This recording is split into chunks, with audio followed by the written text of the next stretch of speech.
What's up, YouTube? It's Weston back in with another episode of What's in the box? Box? Who's in the box?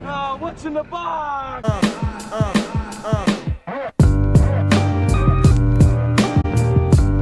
Alright, I got a special unboxing for you guys today. This shoe has actually been on my Grail status list for quite some time. I'm really excited that I got it. As you can see, I got it from the GOAT app. So we're gonna go ahead and open these up. I'm gonna show you the on foot and then we're gonna sit and talk about it. So let's get to it.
The Air Jordan 1 Pinnacle debuted September 26, 2015 for a retail price of $400. And 2 years later, I got mine from the GOAT app for $250.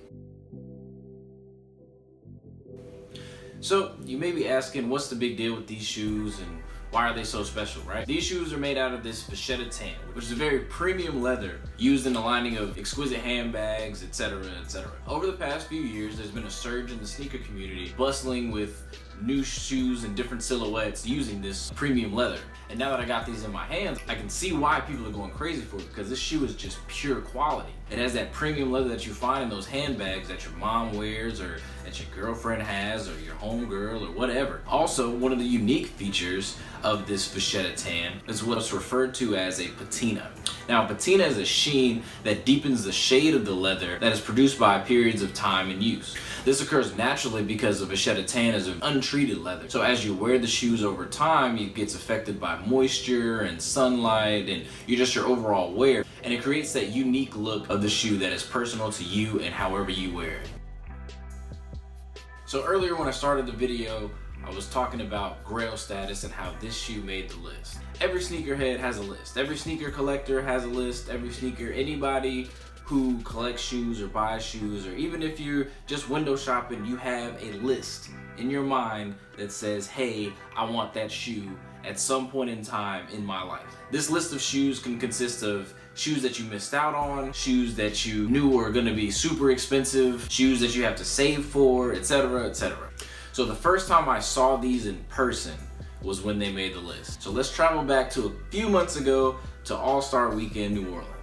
I was out there with my brother and my brother's friend who was visiting to go to All-Star Weekend from New York. And we're standing out there enjoying the festivities, going to all the pop-up shops, the Jordan pop-up shop, the Nike Quality pop-up shop. And we're just kind of sitting there in the Nike Quality shop waiting for the next move. And all I remember was there was this big commotion. Everybody that was working there in the store, they're walking around making sure that things are organized properly. And I heard a whisper that they said the Nike execs were coming to check out and see how the shop was doing.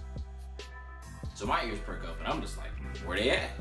A couple minutes later, you see like maybe 3 or 4 people come through with like 2 large bodyguards, and they seem pretty impressed with the store. Now in my mind, when they said Nike execs, I was expecting them to be wearing like some kind of dress shoe, but then I was like, oh, they work for Nike. They're probably gonna be wearing some Nike shoes. So I looked down to see what they're all wearing, and one of the guys had on this shoe right here. So overall, his shoes were a lot darker than the one you see in my hand right here. It had that nice rich patina. It was a darker brown. You could tell that he had worn it for a while. It was aged. It was beautiful. I'd always seen the shoe presented like this. I had no idea that the shoe would change colors over time the more you wore it. So I did my research. I was like, why is this shoe darker than the versions that I had seen before? And that's when I learned about the revolution with Vachetta tan and the patina and why it's so coveted right now.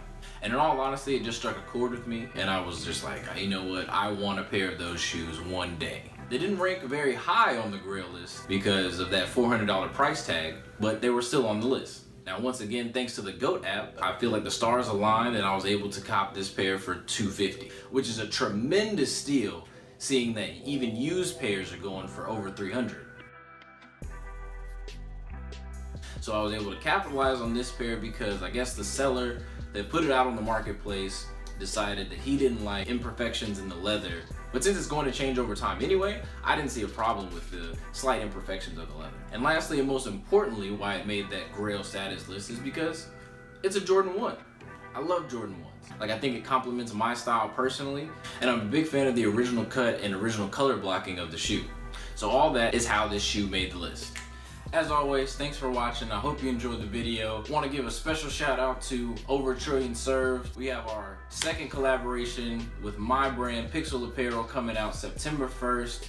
Check the link down in the description below for updates. Don't forget to like, subscribe, share with your friends, and leave a comment down below and let me know what you think. Till next time, peace. Rockabye, rockabye, rockabye, baby. Shatta boy, go crazy.